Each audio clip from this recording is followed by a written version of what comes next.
Slater Crusaders, America's the greatest country in the world. How are you? Glad you're here. I want to be more clear about a point that I touched on yesterday, but I think it's the most important thing to know right now, and I just want to be as clear as possible about it. Again, with all the humility of, we don't know for sure. No one knows anything for sure. But that's sort of the point. What's the end game of this? When does this end? So have we thought? I think we're so consumed with the moment, and rightfully so, because it's a lot. But have we given any thought to what's our exit strategy with this?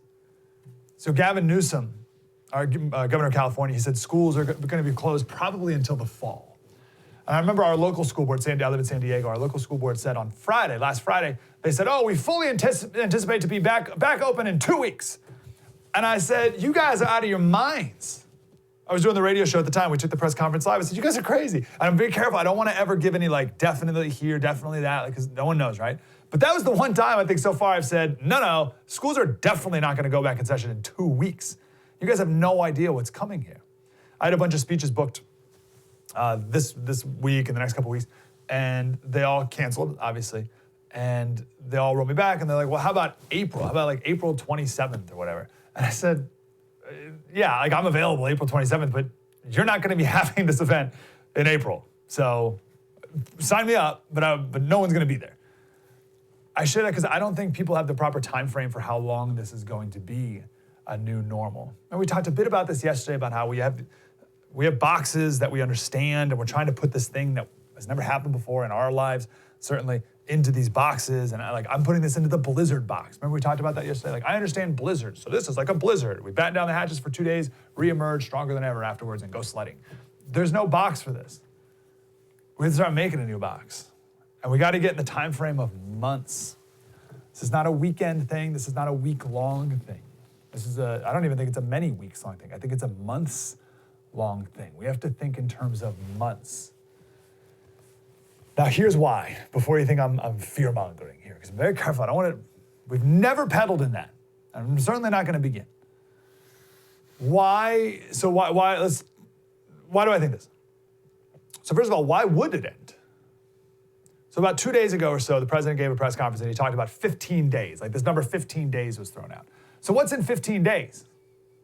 What's going to be different in 15 days? I mean that genuinely. I'm curious. What would be different if is the virus going to be tired in 15 days? Is it going to stop? I don't want to do this anymore. What's going to happen in 15 days?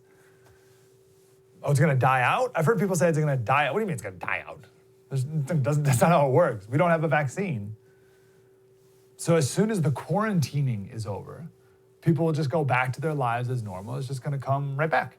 Why wouldn't it? Even if you want to hope that it goes away in the summer, and there's no reason to think that that's the case. Some coronaviruses do. Remember, coronavirus is a family of viruses, lots of different coronaviruses. Some coronaviruses do go away in the summer, or not even go away. They have seasonality to it.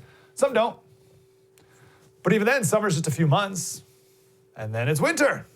And then what are we going to do then? Without a vaccine. That's the giant disclaimer of this whole thing. Without a vaccine, we'll talk about that in a minute. So we've all seen the flatten the curve graphs, right? Got to flatten the curve. Oh, but I saw a funny video. We've played these videos of in Italy, everyone's in quarantine, so everyone's gone out and they've had balcony parties, right? People are going out and they're singing to each other. What a balcony party. I saw a video yesterday of people in Brooklyn walking around, and everyone on the windows goes, hey, get the blank back in your house. Get out of here. Get out of your blanket, blank.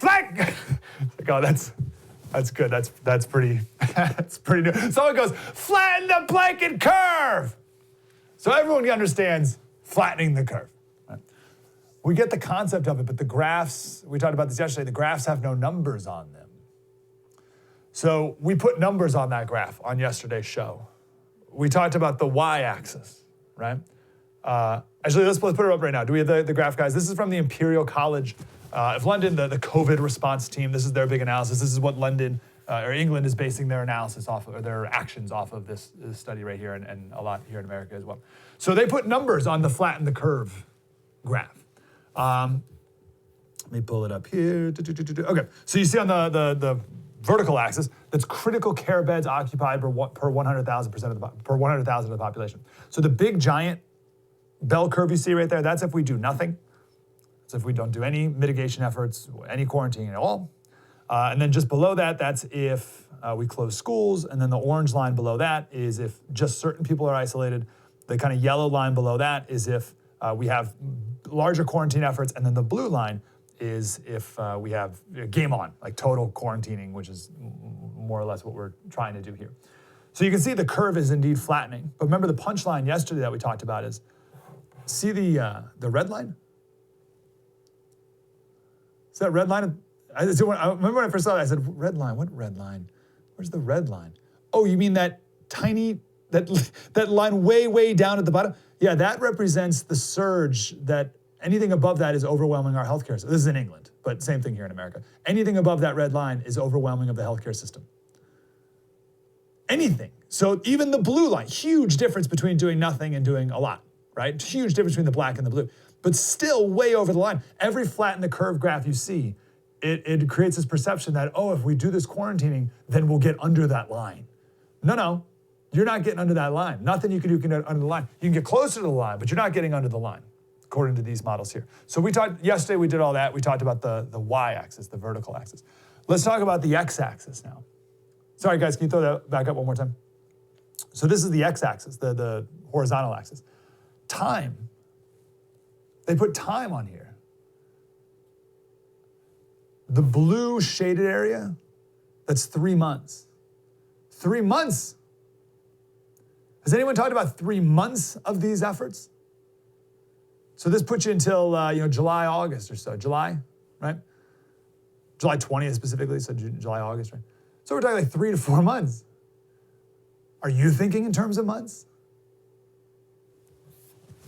Have you been? Have you been thinking in terms of months?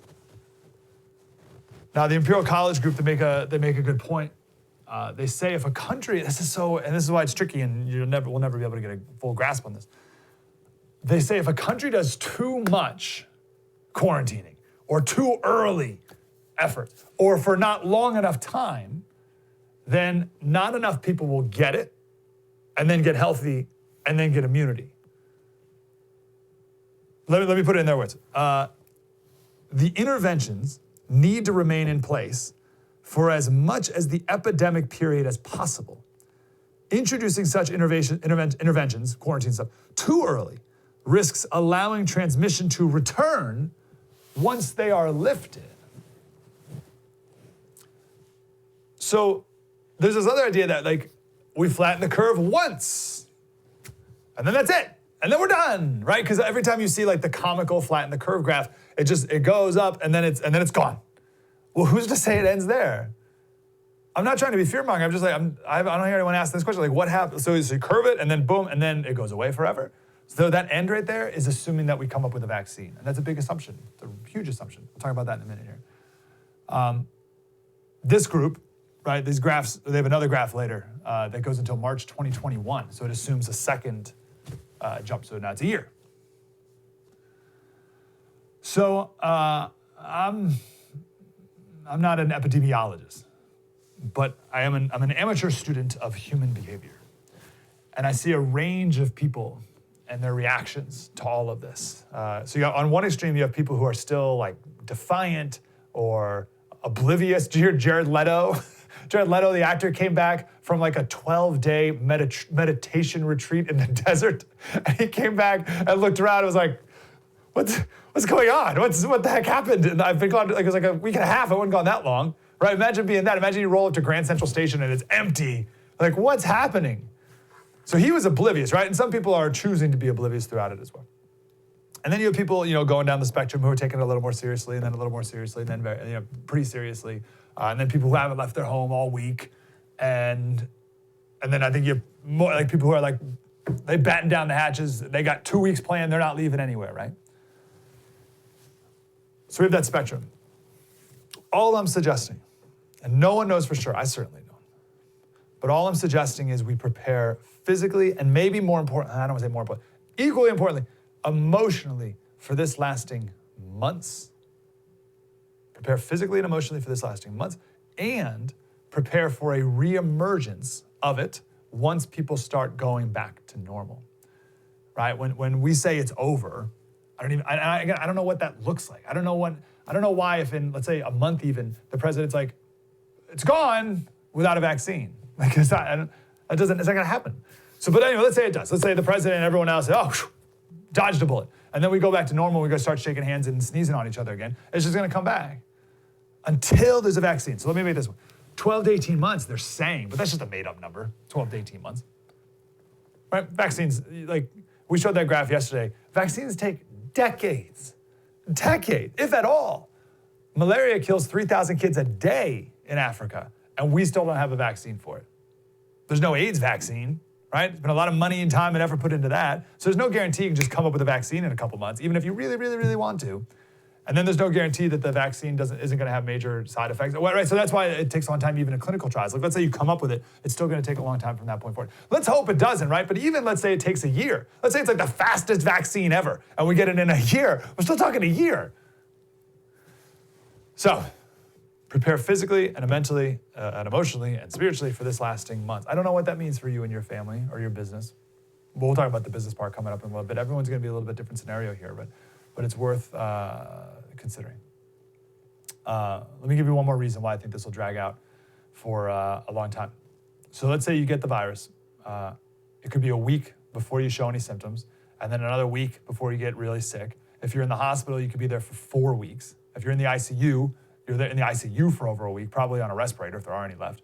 This Imperial College report says that any mitigation efforts you take, it'll be about 2 to 3 week lag before you start to see the effect of that single mitigation effort. I was just thinking before the show, it's like when we put that rover on Mars, and I gotta look it up. I forget what the lag is, but like whatever they're seeing back at NASA from the Mars rover was from, I don't know if it's like hours or days ago, but there's this huge lag, and there's a lag here too. So anything we do now, it's gonna be weeks before you even know if it worked, to what amount it worked. Oh, geez, it didn't work. We got to do more. And now like the clock resets. And now you got like another 2 to 3 week lag. So this thing's just going to keep, right? I think we have this mindset of, because we don't have any box to put this in. So we go back to like movies, right? Where there's a virus or like a bad guy, an invisible bad guy, like a horror movie. And no one knows what to do. I think like the Sandra Bullock Netflix movie Bird Box, right? We don't know what to do, but 2 hours later, by the end of the movie, they somehow kill the bad guy and the movie's over, right? And that's not real life. One last point, I gotta go. I should have started with this, sorry. There's a big assumption that once you get it, and 80% of the people who get it are gonna have maybe no symptoms or very, very mild symptoms, but there's an assumption that once you get it, you heal, and then you're never gonna get it again. You have immunity from it. But we don't know if that's true. And if you do get immunity, we don't know how long the immunity lasts. So chickenpox, you've heard it before, that you get chickenpox once and you never get it again. That's not exactly true. You have immunity for about 10 to 20 years. But SARS, another type of coronavirus, you have immunity for, we think, 2 to 3 years. OC43 and HKU1, those are 2 different chronic coronaviruses as well. It just gives you a cold. You're immune to that for less than a year. So COVID, you get it. Like the entire British strategy is herd immunity, but that's a giant assumption that there's such thing as immunity. And I don't know, but no one knows, right? And so the last thing with this Imperial College, they said once interventions are relaxed, infections begin to rise, resulting in a predicted peak epidemic later in the year. The more successful a strategy is a temporary suppression, the larger the later epidemic is predicted to be in the absence of vaccination due to lesser buildup of herd immunity.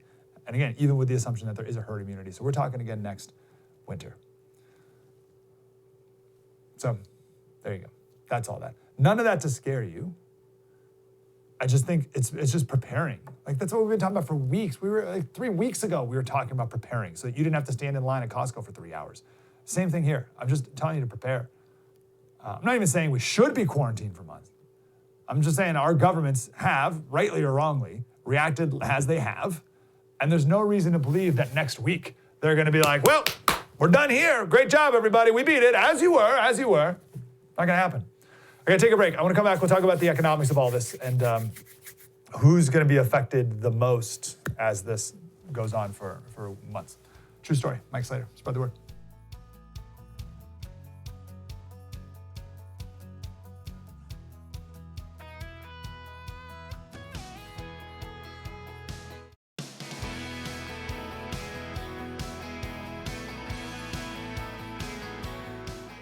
Hey, Slater Crusaders, this is a perfect example, this graph right here of what I was talking about.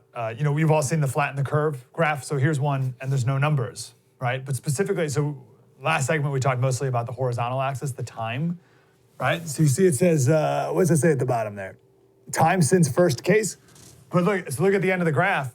There's no time. Is that 10 years from now? Is that a month from now? Is that a week? It doesn't say. But that's why we tried to put some time on that, some data, some numbers on that x-axis on the last segment there. Anyway, I want to talk about business. Business is affected by this. People affected by this. Just got numbers here that in Massachusetts, 19,884 people, 19,000, we'll call 20,000 people, applied for unemployment on Monday. 18,000 applied for unemployment all of February in Massachusetts. So we had more people applied in a day for unemployment than did the entire last month. And that's just Massachusetts. It's going to be like that nationwide. So was it Mnuchin talked about potentially a 20% unemployment rate? Like, what are we talking about, 20%? So I want to talk about people and professions and industries and people affected by this. All right, so I wrote that on Twitter. I asked, I said, who's going to be affected by this? Or are you affected by this? And almost everyone came back and put it into three categories: travel, leisure, and entertainment. And there's no doubt about that. It's definitely true. Actually, let's sit on that for a second. So hotels, right? Who's staying at hotels right now? Anyone, right? So how long can hotels just sit empty with no one in them?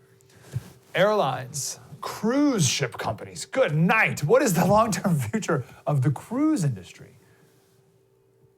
Right? And so there's because there's no cruises anywhere, right? There's no cruises out anymore. They all have to dock, and they all have to dock in weird places because all their normal docks are full. So there's cruise ships docked in Gulfport, Mississippi, right? Because they got nowhere else to go. They're just sitting there empty. As of this weekend, there are 40 U.S.-based cruises still out at sea, and a lot of them are coming home on Monday and coming home in the last couple of days here. But they got nowhere to put them. And then once they sit there, this is in Miami. In Miami, there's 10 ships docked. That's not a normal thing. And then once they come back, they're planning on shutting down for about 30 to 60 days. But as we talked about in the last segment, like, what are you kidding me, 60 days? I think people are just going to hop back on a cruise in 60 days. But here's my main point. It's not just industries. We can't just think about industries, like the cruise ship industry, as if it's a thing, or like that's the thing. Like as if that's like, oh, poor cruise ship industry. No, there's people. There's people in the cruise ship industry. All the people who work on cruise ships, chefs, entertainers, engineers, maintenance people, people who work at the cruise ship companies, right? Like booking trips, like travel agents and stuff like that. The people who are actually sailing this ship, right? The vacation bookers, all that stuff, right? It's not just the ship that's sitting in the dock. There's tons of people who don't have paychecks coming in. Same with airlines. Don't think of the airline as a thing, right? Don't feel bad for Delta. Think of the pilots, the flight attendants, the people who work at the airports. Think of the janitors at the airports who are not getting paid. Think of the people. Leisure, sporting events, people who work at the stadiums and the arenas, the concerts, the tech crews, the stagehands, theaters. Think of the ushers. Movie theaters. There's about 170,000 people who work in the movie theater industry. Not Hollywood, although that's its own thing, right? Who's going to be making movies and TV shows right now without a set and a crew who can gather together, right? But just in the movie theaters, like taking tickets and stuff, there's 170,000 people. Restaurants. We got a graph here. Did I send over the graph, guys, of OpenTable? So OpenTable, they made a line graph of the number of, I didn't send it, yeah. Why don't I just tell you what it says? Line graph of the number in reservations per city. They broke it down by city over time. And as soon as the quarantines hit, they all just plummeted down to pretty much zero. No one's making reservations at restaurants anymore. But even then, I just want to challenge you to think about second and third order consequences of that. So not just the restaurant or the restaurant owners, and not even just the people who work at it, so like the waiters, although yes, and the chefs, right? But also everyone who supplies that, right? Everyone who supplies the restaurants with food, the truckers, the distributors, people who work at the warehouses to ship the supplies out. people who, I just had this vision, because if you just daydream about this for a couple minutes, you can come up with all these examples. But like there's a barbecue joint down the street, and who's the company that makes the plastic trays, right? And like ships all that. Like they're not gonna be doing that anymore because they're not open for a long time, as we talked about in the last segment. Anyone in any profession that requires people in groups to gather, right? So if you work in a museum, zoos, we mentioned sporting events. My son and I, we went to Monster Jam recently. When's that gonna be a thing again? When's Monster Jam gonna open up? All the car shows, fairs, festivals. See how this works? I saw, again, back to Hollywood, I saw Colbert did his opening monologue from his backyard. All right, we're gonna see stuff like that for a long time. But what percentage of people can't do their job from their backyard? And even if you could, well, so weddings, another example. There's we have the wedding industrial complex, which is this like ridiculous, massive thing with the venues, the caterers, the florists, the DJs, the photographers, right? Think of your wedding photographer. They're not, what are they gonna do? Anyone who owns a boutique, a local store, a cobbler, a bakery, you can play this game all day. But even if you work from home, right? How many industries are gonna be hit so hard that, like, it's like the cell phone industry. My cell phone broke over the weekend. Battery, like, doesn't work. I gotta keep it plugged in all the time. Basically turned into a landline. But I'm not gonna run to the Verizon store. There is no Verizon store, right? So who's buying phones now? Now, maybe in the end, there's gonna be this massive restructuring of the economy. Maybe for the better. And maybe there'll be a massive restructuring of our lives and how we live our lives. And maybe in the end, that will be for the better. I don't know, time will tell. But in the meantime, it's gonna hurt a lot of people. And we need to talk about how to get through this. And the problem is, and we'll talk more about that coming up with our guest, Will Chamberlain from Human Events, coming up next. The problem is a lot of this, it's gotta be rushed just by its definition, right? There's an idea being floated out there to just give everyone $1,000. Just give everyone $1,000 cash. And I hear that, I think, like, hold on, like, can we talk about that for a second? But you can't, we won't be able to, because people are out of work now.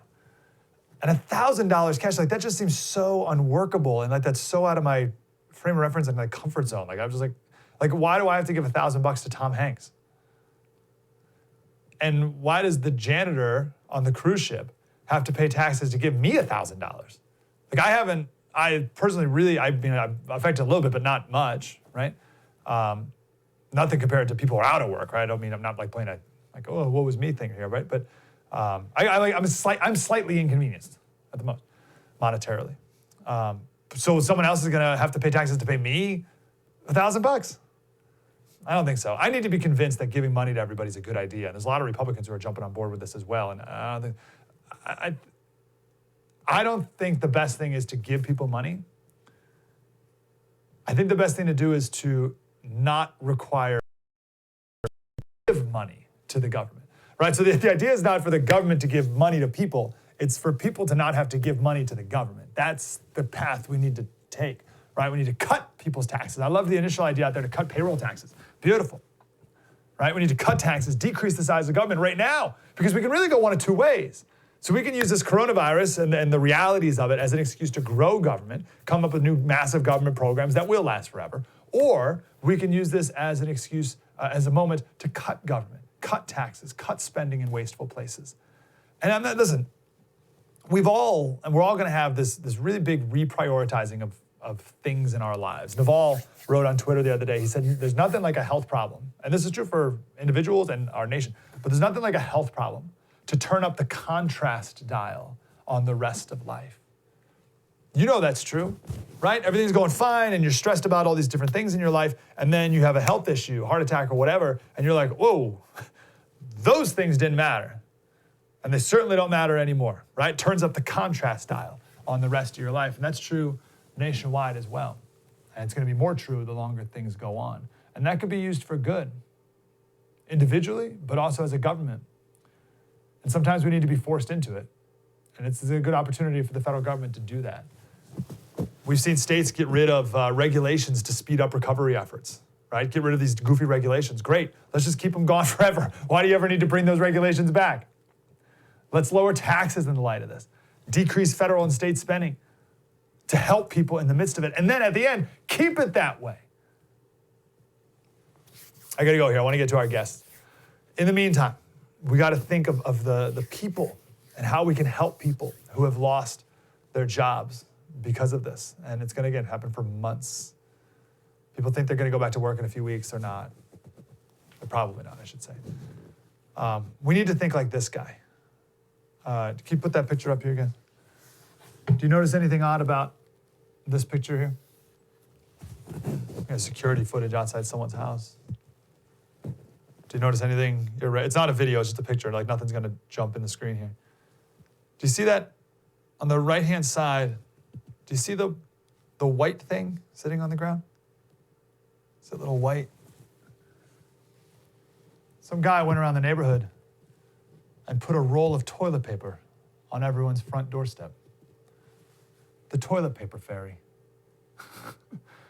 We need more of that to each other, and we'll be better off. Maybe that can become a new normal too. We're going to talk with Will Chamberlain from Human Events coming up next. True story. Mike Slater, spread the word.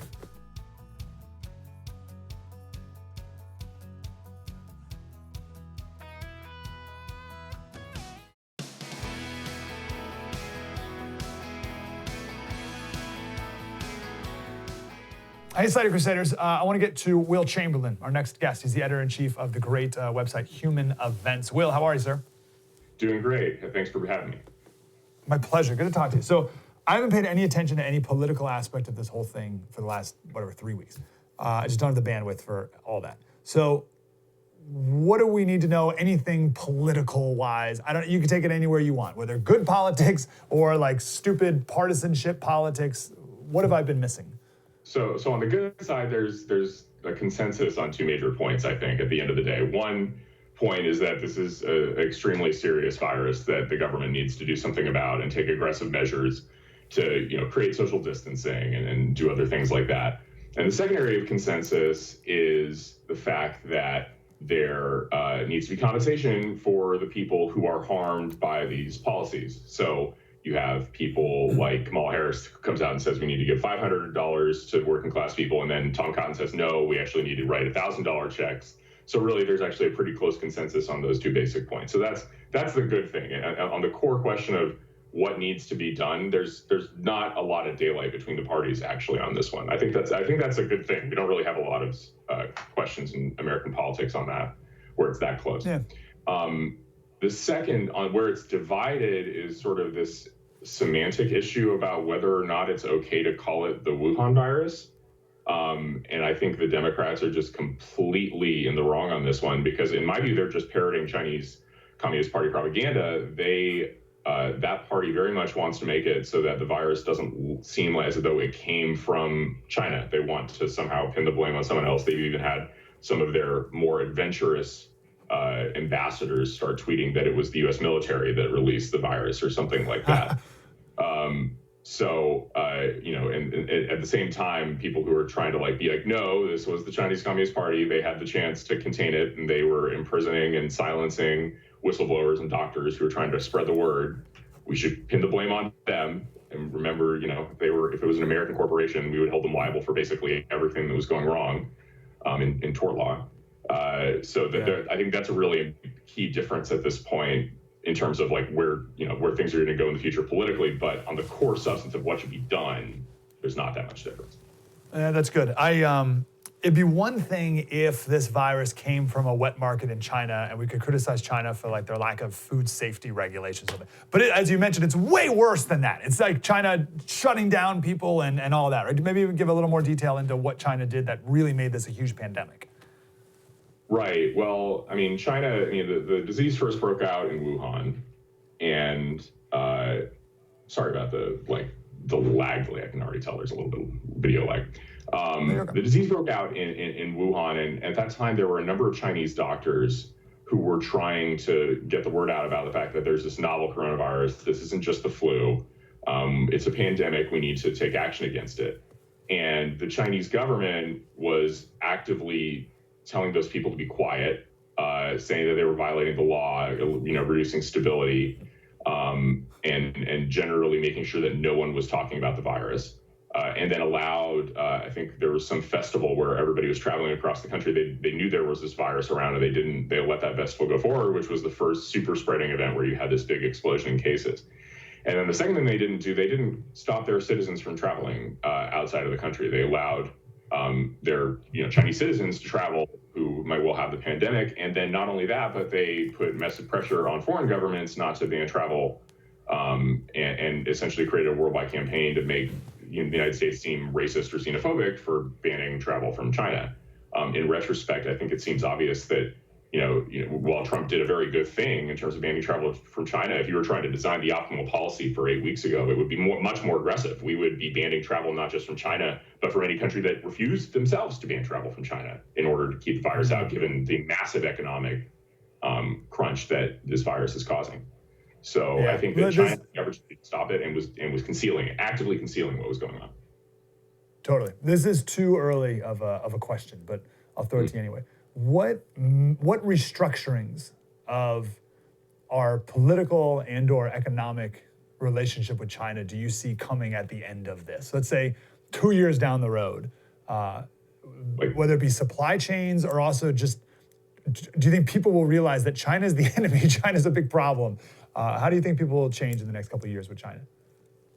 I mean, I don't know that Democrats will realize that, because as long as Trump is president, it seems like, whoever is then opposed to Trump becomes sort of enemy of my enemy is my friend dynamic with the Democrats. So I don't, I tweeted yesterday a kind of flippant partisan joke, which I'm trying to do less of since we're in this bipartisan era. But I tweeted something along the lines of, I think Democrats would rather have Xi Jinping as president than Donald Trump. That's how much they hate Donald Trump, that they would prefer the Chinese authoritarian leader to be leading our country.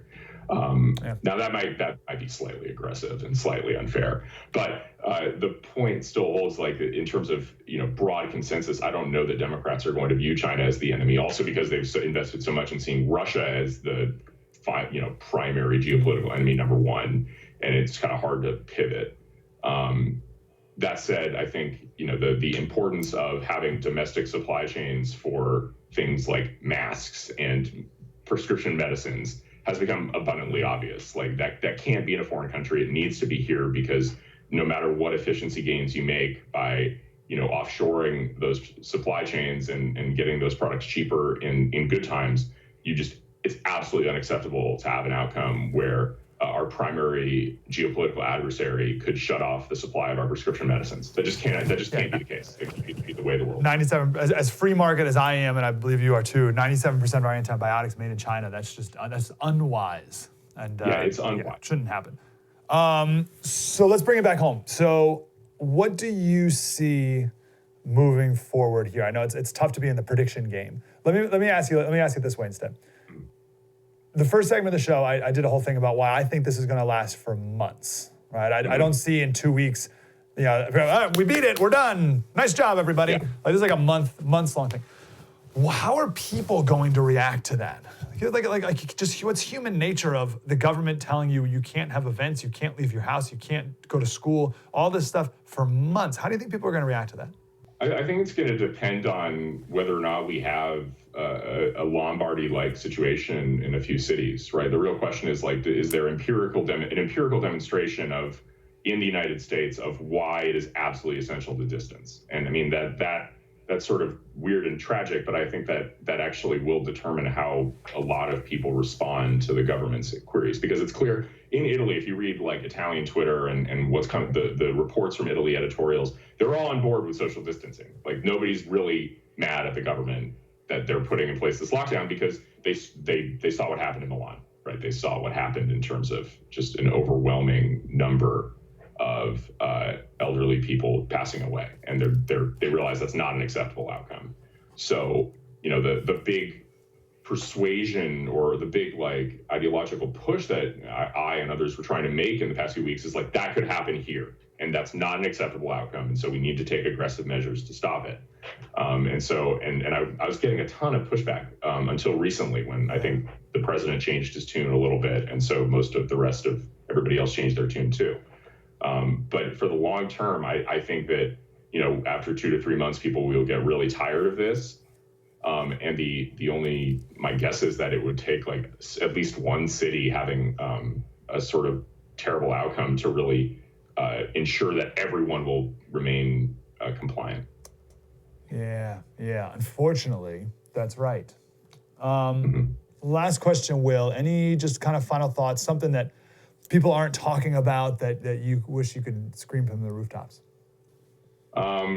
I mean, everybody is talking about stay home. The other big one is we need to be making ventilators, right? Like we need to, I think the one thing that the Trump administration isn't really doing is thinking like, wartime production of the things that we could easily need. Like we need kind of to think about not just, aggressively trying to increase ventilator production as soon as possible and aggressively trying to create hospital bed capacity as soon as possible. And hope we don't need it, right? This is classic, like prepare for the worst, hope for the best. We have to, we should hope that we don't have any situation like Lombardy and that there are unique aspects of Italy that mean that their crisis won't happen here in terms of the elder, how the age of their population and things like that.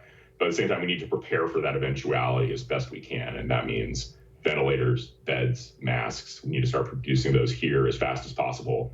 And that's, I think, there's not many other institutions more able to do that and just randomly create that in the feds. What a good point. I remember I read an article, it was like Friday though, and everything's changed every day, right? And it was like, I forget if it was the CEO of ResMed or GE, maybe it wasn't even the CEO. Anyway, and they were like, oh, we have no plans to up production as of yet. Now that was Friday, things have changed a lot since then. Right. But you're right, you're saying it would take the federal government to say, oh, here's $1 billion, we'll guarantee that we will buy them at worst case scenario, right? Is that what that would look like? Right.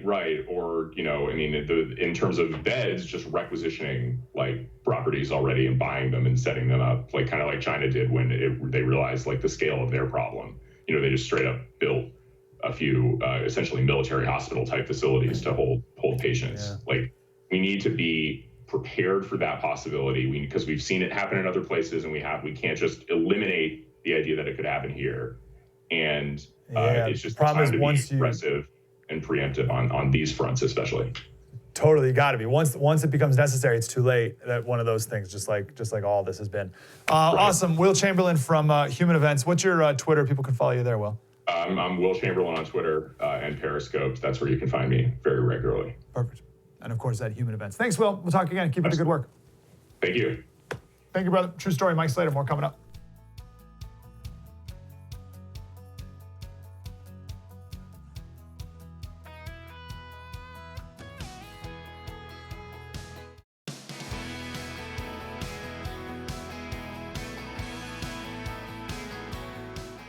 Hey, Slater Crusaders, remember we did weeks ago, we had our very first coronavirus special. I think we were a little bit ahead of the tide there, which was awesome. And one of our guests was Dr. Kelly Victory, and she's with us right now. Again, Dr. Victory, how are you, ma'am?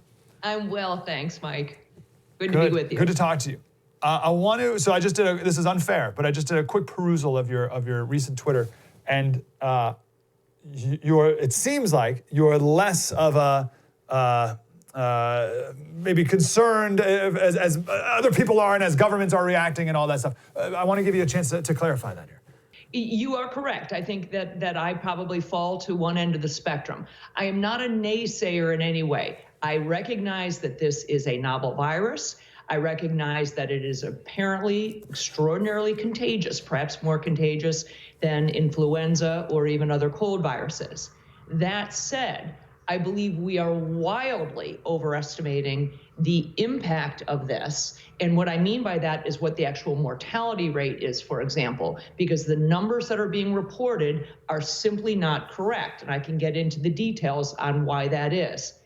In addition, our response to this is simply out of proportion to the actual threat. And furthermore, I don't believe the things we are doing are going to have the impact that we're hoping for. And the example I would give, for example, is how we deal with TSA.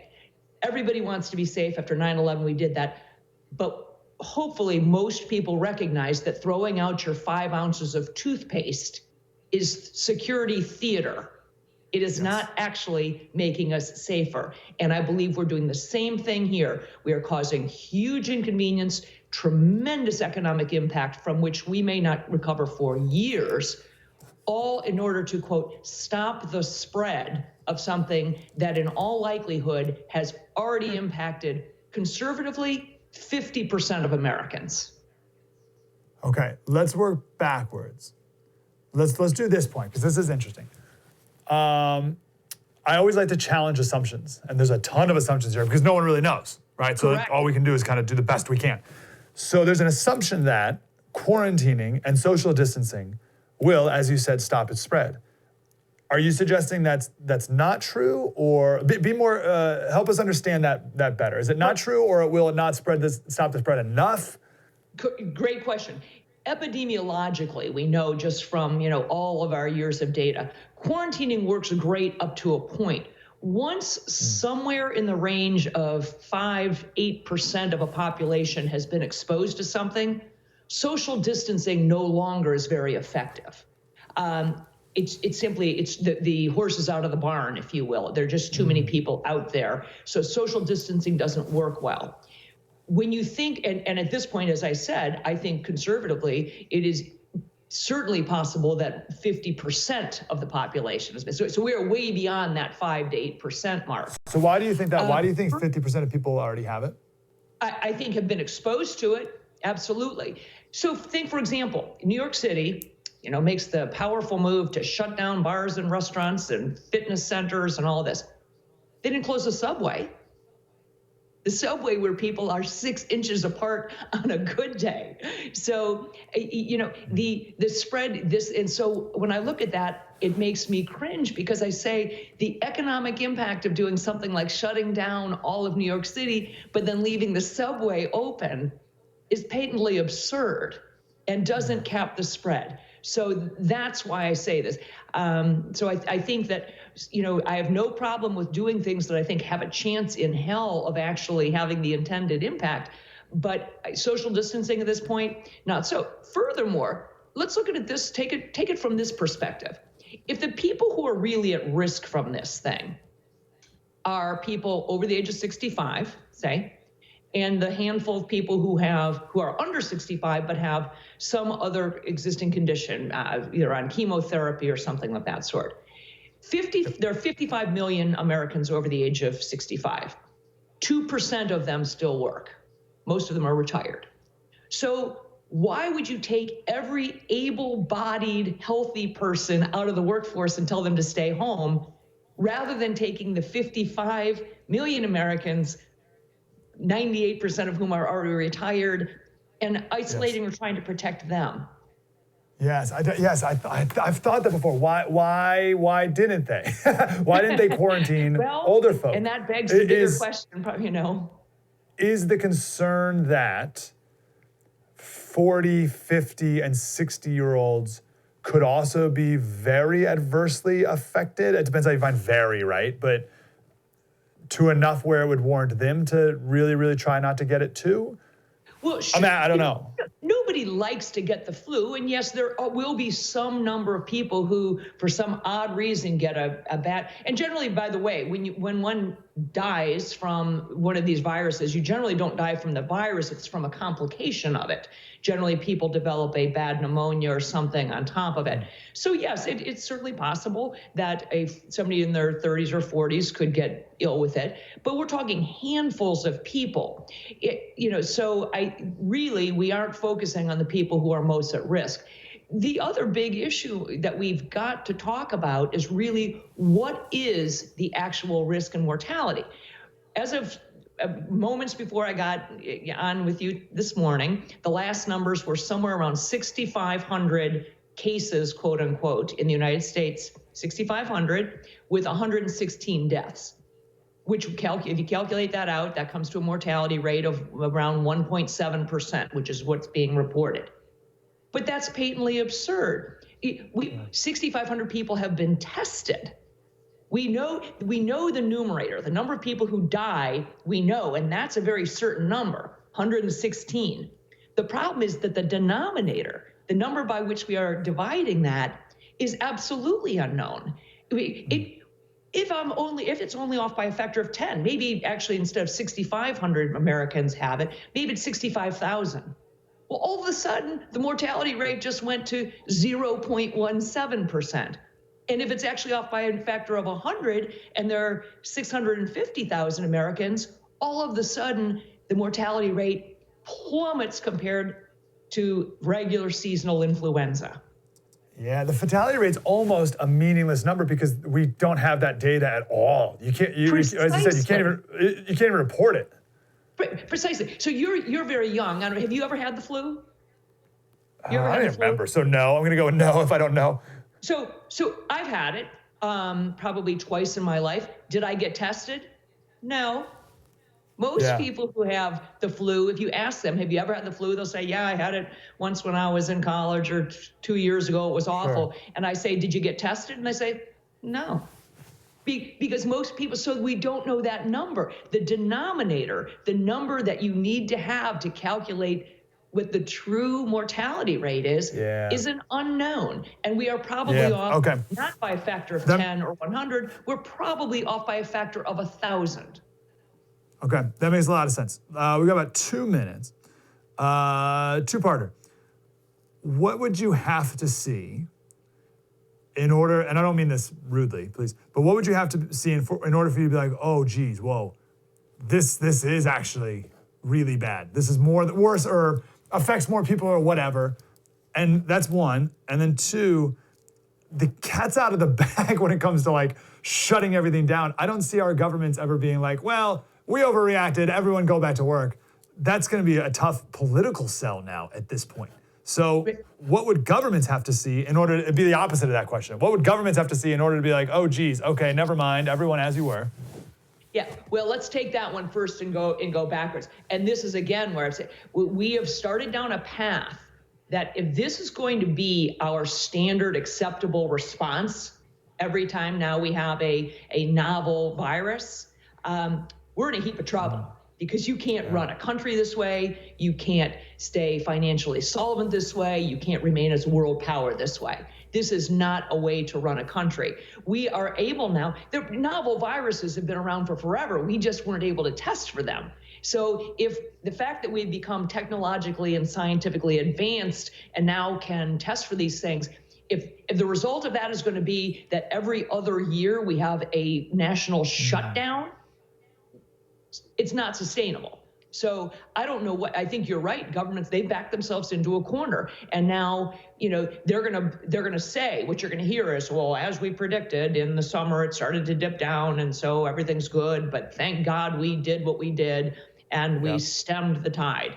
So they will say they'll give themselves a collective pat on the back when this thing starts to die. And then it'll start to peak back up in the fall, because these sorts of pandemics generally are somewhere between 12 and 18 months. So we could still be looking at this time next year, but it's bimodal. It will come, it will kind of go down in the summer and then back up in the fall. Now, what would I have to see to say, oh, I totally, missed the boat and it could happen? I would need to see a lot of cases of people being hospitalized for severe cases of this. What instead I fear is going to happen is you have to remember during any type of an incident, crisis, the incidence of all the other routine things remain the same. And what I mean is the number of people who are going to have heart attacks, develop an appendicitis, the number of women who are going to go into labor, the person who's going to have the heart attack,